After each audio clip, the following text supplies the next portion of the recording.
നമസ്കാരം. ഡെൻമാർക്കിന്റെ സ്വയംഭരണ പ്രദേശമായ ഗ്രീൻലൻഡിനെ അമേരിക്കയുടെ ഭാഗമാക്കും എന്ന് അമേരിക്കൻ പ്രസിഡന്റ് ഡൊണാൾഡ് ട്രംപ് പ്രഖ്യാപിക്കാൻ തുടങ്ങിയിട്ട് കുറച്ചധികം നാളുകളായി.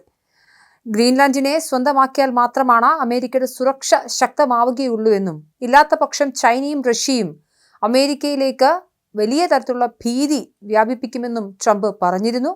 എന്നാൽ സ്വയംഭരണ പ്രദേശമായ ഗ്രീൻലൻഡിനെ പൂർണ്ണമായും ഏറ്റെടുക്കുന്ന അമേരിക്കൻ തീരുമാനത്തെ എതിർത്തുകൊണ്ട് ഗ്രീൻലാൻഡും രംഗത്ത് വന്നിരുന്നു. ഗ്രീൻലാൻഡിനെ പിന്തുണച്ചുകൊണ്ട് യൂറോപ്യൻ യൂണിയനിലെ പ്രധാനപ്പെട്ട രാഷ്ട്രങ്ങളെല്ലാം അണിനിരക്കുകയും ചെയ്തിരുന്നു. ഈ ഘട്ടത്തിൽ തന്റെ നിലപാടിനൊപ്പം നിൽക്കാത്ത അണിചേരാത്ത യൂറോപ്യൻ യൂണിയനിലെ 8 രാഷ്ട്രങ്ങൾക്കെതിരെ അധിക തീരുവ ചുമത്തി കഴിഞ്ഞ ദിവസം ട്രംപ് പ്രഖ്യാപനം നടത്തിയിരുന്നു. ഇതിനെതിരെയും യൂറോപ്യൻ യൂണിയൻ രാഷ്ട്രങ്ങളൊക്കെ തന്നെയും രംഗത്ത് വന്നിരുന്നു. നാറ്റോ സഖ്യത്തിൽ ഉൾപ്പെടെ വിള്ളൽ വീഴ്ത്തിക്കൊണ്ടായിരുന്നു ട്രംപിന്റെ പ്രഖ്യാപനം. ഈ ഘട്ടത്തിലാണ് ബുധനാഴ്ച നടന്ന ലോക സാമ്പത്തിക ഫോറത്തിൽ നടത്തിയ നിർണായക പ്രസംഗത്തിൽ യൂറോപ്യൻ യൂണിയൻ രാഷ്ട്രങ്ങൾക്കുള്ള മറുപടി അടക്കം ട്രംപ് നൽകുന്നത്. ഗ്രീൻലാൻഡ് സ്വന്തമാക്കാനുള്ള തന്റെ നീക്കങ്ങൾ പ്രസിഡന്റ് ഡൊണാൾഡ് ട്രംപ് ശക്തമാക്കിയെന്ന് മാത്രമല്ല, ആർട്ടിക് മേഖലയിലെ ഈ പ്രദേശത്തിന്മേൽ പൂർണ്ണ ഉടമസ്ഥാവകാശം വേണമെന്ന ആവശ്യത്തോടൊപ്പം യൂറോപ്യൻ രാജ്യങ്ങൾക്ക് അമേരിക്കയോടുള്ള കടപ്പാടിനെക്കുറിച്ചും അദ്ദേഹം ഓർമ്മിപ്പിച്ചു. ദ്വീപ് പിടിച്ചെടുക്കാൻ സൈനിക ബലം പ്രയോഗിക്കില്ല എന്ന് പ്രസിഡന്റ് സ്ഥിരീകരിച്ചെങ്കിലും അദ്ദേഹത്തിന്റെ വാക്കുകൾ യൂറോപ്പുമായുള്ള അമേരിക്കയുടെ ബന്ധത്തിൽ വലിയ വിള്ളലുണ്ടാക്കിയിട്ടുണ്ട്.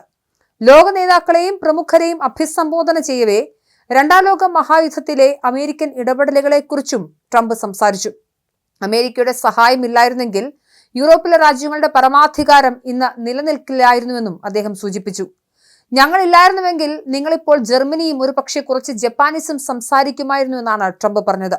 യുദ്ധത്തിന് ശേഷം ഗ്രീൻലാൻഡിന്റെ നിയന്ത്രണം തിരിച്ചു നൽകിയത് ചരിത്രപരമായ അബദ്ധമായി പോയെന്നും അദ്ദേഹം വിശേഷിപ്പിച്ചു.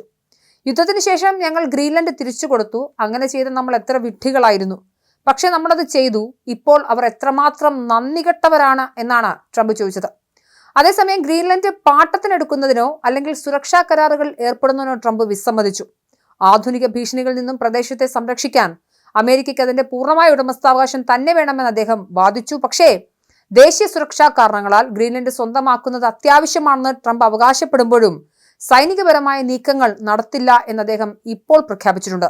നിലവിൽ പരസ്യമായി വെളിപ്പെടുത്താൻ കഴിയാത്ത വിധം മാരകമായ ആയുധങ്ങളിൽ നിന്നുള്ള ഭീഷണികളെ പ്രതിരോധിക്കാൻ ഈ ആർട്ടിക് പ്രദേശം നിർണായകമാണ് എന്നാണ് അദ്ദേഹത്തിന്റെ വാദം. ഗ്രീൻലാൻഡിനെ വെറുമൊരു തണുത്തുറഞ്ഞ മഞ്ഞുപാളി എന്ന് വിശേഷിപ്പിച്ച അദ്ദേഹം പതിറ്റാണ്ടുകളായി നാറ്റോയുടെ സംരക്ഷണത്തിനായി അമേരിക്ക ചെലവഴിക്കുന്ന ഭീമമായ തുകയുമായി താരതമ്യം ചെയ്യുമ്പോൾ ഈ ആവശ്യം വളരെ ചെറുതാണെന്നും അഭിപ്രായപ്പെട്ടു. കൂടാതെ ഈ പ്രദേശം പാട്ടത്തിനെടുക്കുന്നതിനോ താൽക്കാലിക കരാറുകളിൽ ഏർപ്പെടുന്നതിനോ അദ്ദേഹം വിസമ്മതം രേഖപ്പെടുത്തി. ഒരു ലൈസൻസ് കരാറിന്റെ അടിസ്ഥാനത്തിൽ മാത്രം തന്ത്രപരമായ പ്രതിരോധം തീർക്കാൻ കഴിയില്ലെന്നും ശരിയായ രീതിയിൽ സുരക്ഷ ഉറപ്പാക്കാൻ പ്രദേശത്തിന്റെ പൂർണ്ണ ഉടമസ്ഥാവകാശം തന്നെ വേണമെന്നും ട്രംപ് ഉറപ്പിച്ചു പറഞ്ഞു. തന്റെ പ്രസംഗത്തിൽ ഏറ്റവും വലിയ പ്രസ്താവന എന്ന നിലയിൽ ഗ്രീൻലാൻഡ് ബലമായി പിടിച്ചെടുക്കുമെന്ന അന്താരാഷ്ട്ര ആശങ്കകളെ ട്രംപ് തള്ളിക്കളഞ്ഞിട്ടുണ്ട്. സൈനിക നീക്കം ഇപ്പോൾ ഉണ്ടാവില്ലെന്ന് പറയുമ്പോഴും അമേരിക്കയുടെ കരുത്തിനെ കുറിച്ച് അദ്ദേഹം എടുത്തു പറഞ്ഞു. ഞാൻ അമിതമായ കരുത്തോ സൈനിക ബലമോ പ്രയോഗിക്കാൻ തീരുമാനിച്ചാൽ അല്ലാതെ നമുക്കൊന്നും ലഭിക്കില്ല. അങ്ങനെ ചെയ്താൽ ആർക്ക് നമ്മളെ തടയാനാവില്ല എന്നും ട്രംപ് പറഞ്ഞു. പക്ഷേ ഞാനത് ചെയ്യില്ല. ശരി, ഇപ്പോൾ എല്ലാവരും പറയുമോ ഭാഗ്യമെന്ന്.